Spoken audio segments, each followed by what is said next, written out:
Fala Caneta Preta, professor Fernando Pedrosa aqui. Para quem não me conhece, eu sou professor de gestão, governança de TI, engenharia de software e a parte de governo eletrônico, legislações de TI da equipe dos Canetas Pretas. Hoje nós vamos ver a correção exatamente desses assuntos que eu costumo lecionar da prova da CGU, que ocorreu agora no final de semana passado, né? Para quem está vendo esse vídeo agora na semana da prova. Prova da CGU, pessoal, que foi difícil, né? Ela focou muito na parte de análise de dados, segurança da informação. A parte básica também foi bastante pesada. Porém, a boa notícia é que esses assuntos aqui que eu mencionei para vocês, os assuntos que eu leciono, foram questões relativamente normais. Eu não vou dizer que foram fáceis, mas eram viáveis, né, de serem justificadas em tempo hábil, beleza? Então vamos ver aqui comigo essa correção. Eu vou mostrar os enunciados, o gabarito, né, de cada um. Lembrando que eu já havia dado um gabarito antecipado. Eu estou gravando esse vídeo aqui no dia após do gabarito oficial, mas um dia antes eu já tinha liberado um gabarito antecipado e acertei todas as questões. Realmente, todas as minhas opiniões acabaram se confirmando no gabarito preliminar, né? Eu ia falar definitivo, mas ainda vai ter recursos. Mas eu acho que essas questões aqui dificilmente vão ter recursos ou a banca vai mudar alguma coisa. Na minha opinião, claro, pessoal. Se vocês tiverem questões, podem perguntar lá no grupo. Ao final do vídeo eu vou mostrar os nossos grupos. Claro que isso aqui é apenas a minha opinião, mas condizente com o gabarito preliminar oficial da banca organizadora, né, da FGV. Beleza? Então vamos lá, são 4 questões aqui, se eu não me engano. Vamos comentar elas rapidinho e corrigir essa prova da CGU. Olha só. Primeira questão foi a 55, ela é sobre Scrum. Ela fala o seguinte: de acordo com o guia do Scrum, a meta da sprint é o único objetivo da sprint. A meta da sprint, pessoal, que o Scrum chama de Sprint Goal. Embora a meta da sprint seja um compromisso dos desenvolvedores, ela fornece flexibilidade em termos do trabalho exato necessário para alcançá-la. Pessoal, meta da sprint é algo que a gente vê nas nossas aulas de revisão, a gente viu isso lá no nosso grupo da CGU.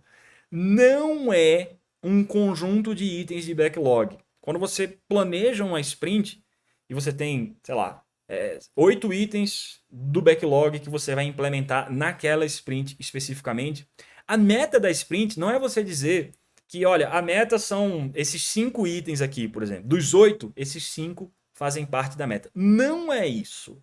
A meta da sprint é uma meta de negócio, é um objetivo, é um resultado, um benefício que você quer alcançar com aquela sprint. Você pode alcançar a meta da sprint com um conjunto de itens do backlog, um ou mais, ou uma combinação entre eles, mas não é uma meta numérica, não é um conjunto fechado de itens, é um objetivo que você quer alcançar. E é exatamente isso que o guia fala e que o enunciado da questão está falando. Isso te dá, flexibilidade em termos do trabalho exato que você precisa executar para alcançar a meta.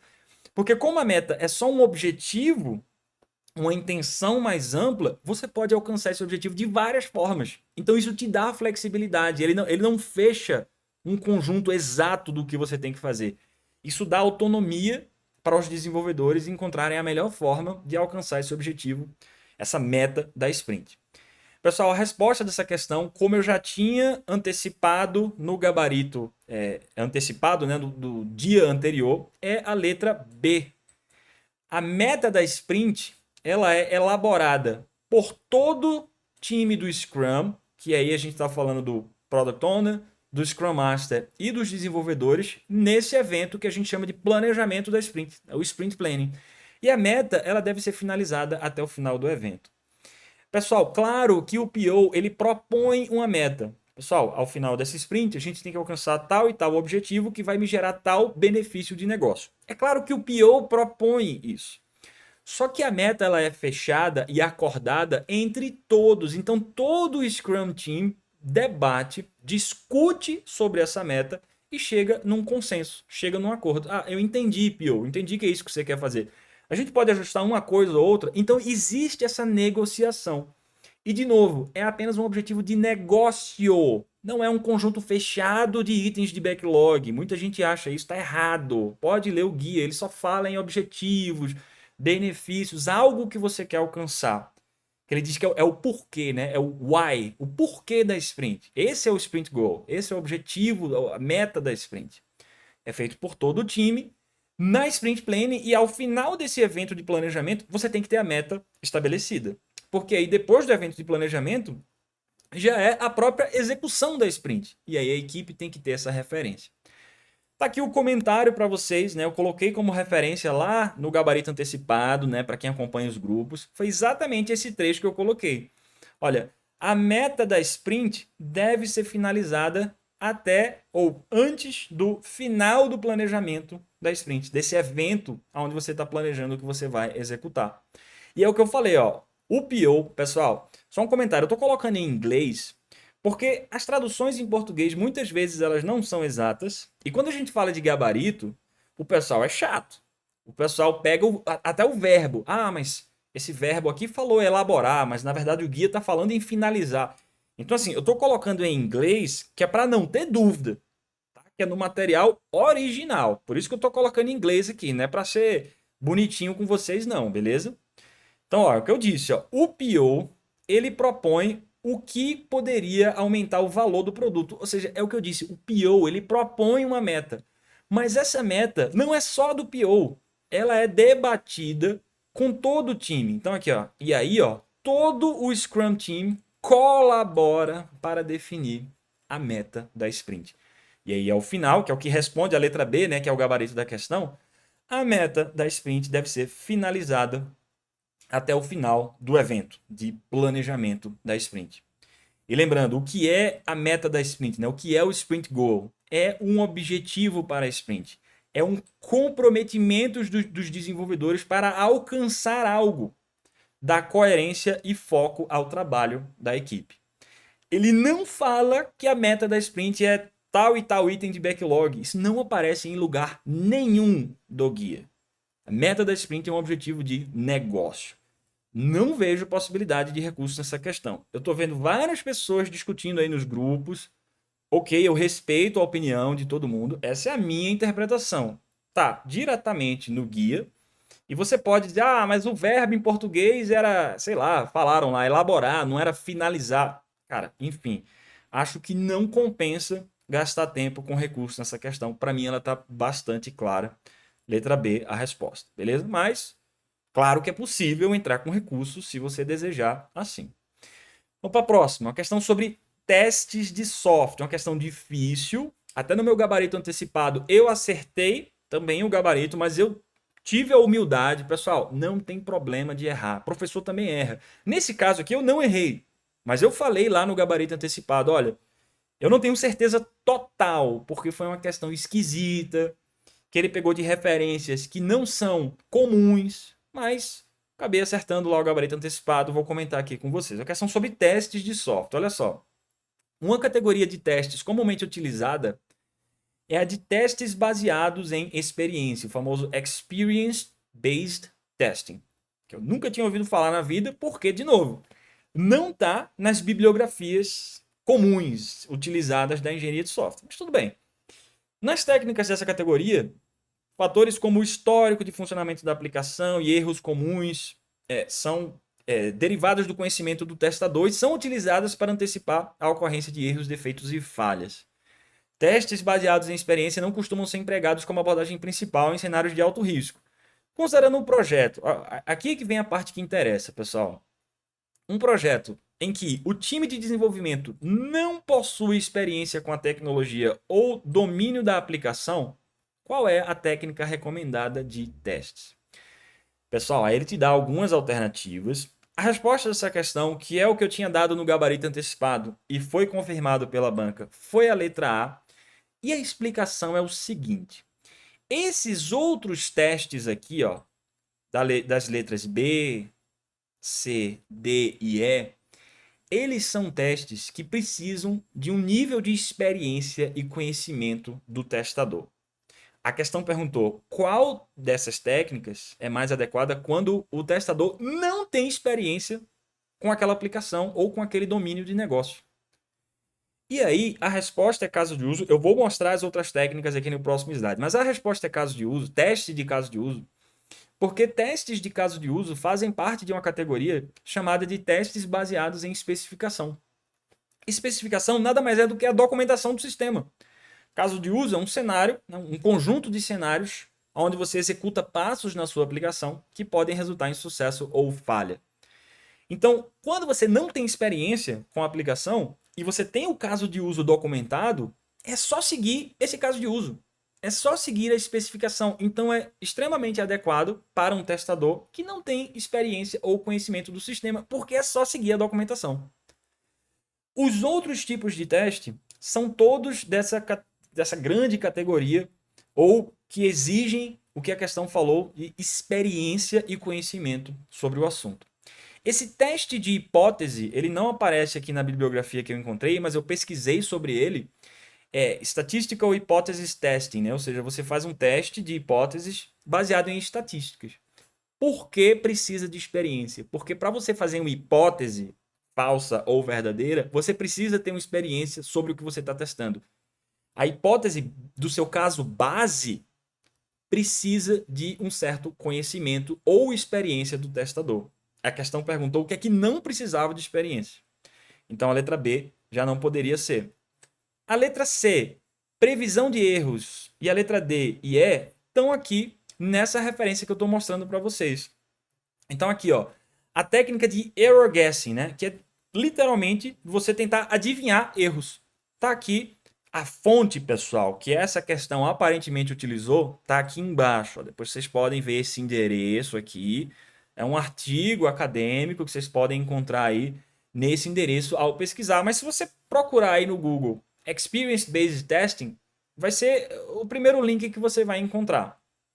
Então, esse error guessing, ele fala, é uma técnica que pode ser considerada uma técnica de análise de riscos, onde um usuário experiente aplica a sua sabedoria, o seu conhecimento para testar as funcionalidades. Então, assim, não é o que a questão pediu, que é quando você não tem experiência. Então, o error guessing, você precisa de experiência, assim como o checklist-based testing, que era outra alternativa, onde ele fala, olha, nessa técnica, de novo, um usuário experiente utiliza suas experiências passadas para fazer um checklist. E a última, teste exploratório, mesma coisa. Ele usa experiência para desenvolver uma estratégia de teste. Então são variações da mesma grande categoria de testes, pessoal, que são esses testes baseados em experiência. O de hipótese não aparece aqui, mas é como eu disse a vocês. Para você elaborar uma hipótese, você também precisa ter experiência, que é o seu caso base, né? Para depois comparar os resultados. Então, a resposta da questão letra A é o use case testing, né? Por quê? Porque o teste baseado em caso de uso, ele é uma especificação e não experiência. Então, use case testing é baseado em especificação e não na experiência do testador. Quando você tem uma especificação, como eu falei, é só seguir o documento. Você não precisa ter experiência naquilo que você está testando. É só você gerar o caso de teste a partir do caso de uso, beleza? Letra A resposta a essa questão. Vamos ver a próxima.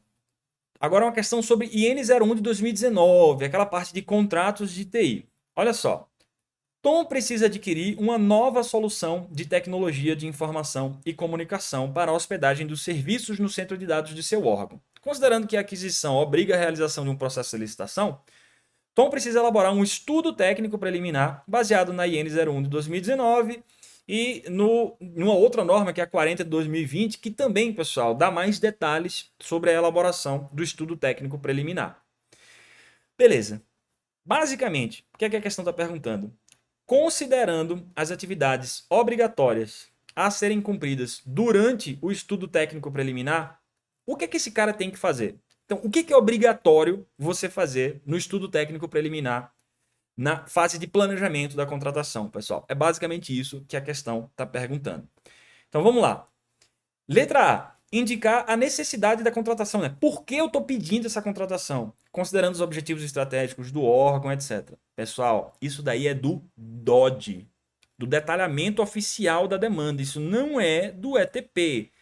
O documento que te fala qual é a justificativa, qual é a necessidade da sua contratação é o DOD. O ETP já é um estudo técnico, como o próprio nome está falando. Você vai entrar em mais características, beleza? Então, letra A é do DOD.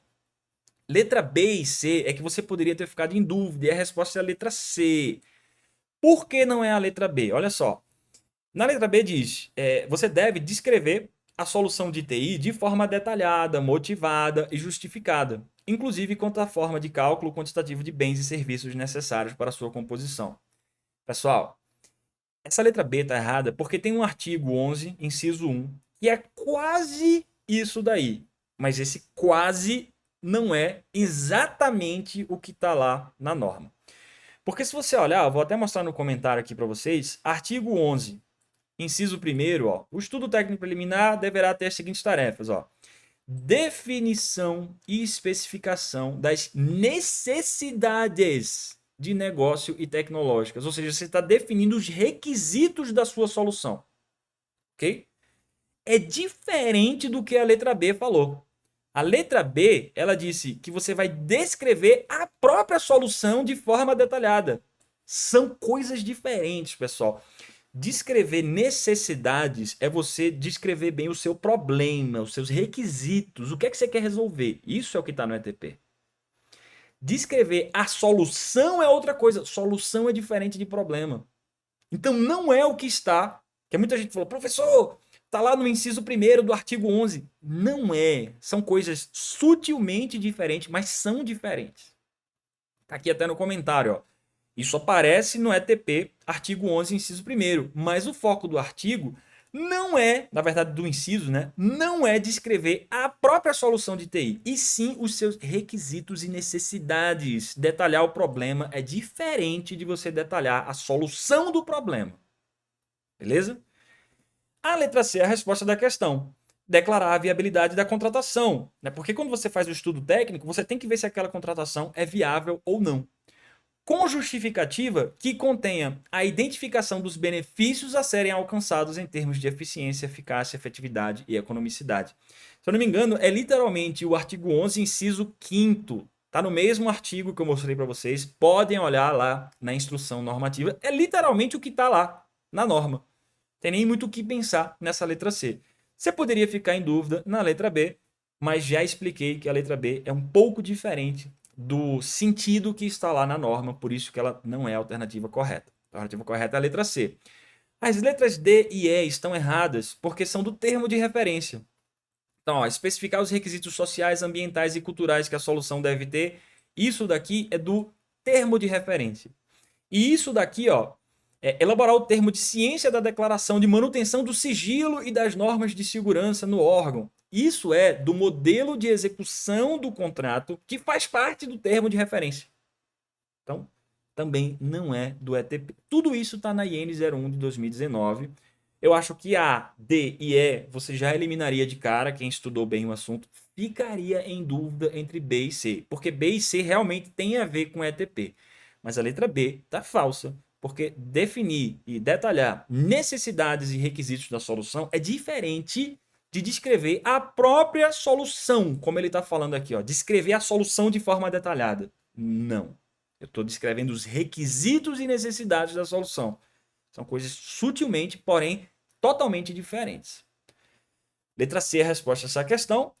E acho que é a última aqui, pessoal, para a gente fechar a nossa correção, a questão sobre ITIL. Essa foi a mais fácil de todas. Essa, quem viu as nossas revisões, com certeza não errou.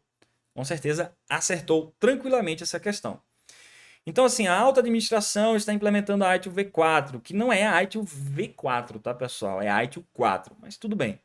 Para alcançar os resultados e trabalhar de forma mais eficaz, é necessário considerar as dimensões da ITIL 4. Pessoal, a gente sabe que a ITIL tem um modelo de 4 dimensões, vamos chegar lá. As organizações muitas vezes se concentram demais em uma área e negligenciam as outras, então é por isso que é importante você ter essa visão holística.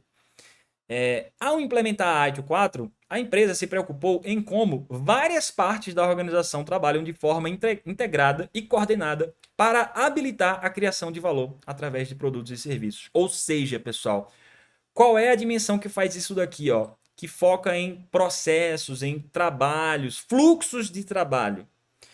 A ITIL 4 tem 4 dimensões, pessoal. Organizações e pessoas que é a dimensão humana, os papéis, as responsabilidades, os cargos, as habilidades e competências das pessoas, organizações de pessoas. Informação e tecnologia, que é a dimensão mais técnica, aplicações, infraestrutura, plataformas. Parceiros e fornecedores, que são as terceirizações, o ecossistema de serviços ao seu redor. E a última dimensão é fluxos de valor e processos, que é a resposta da questão letra D.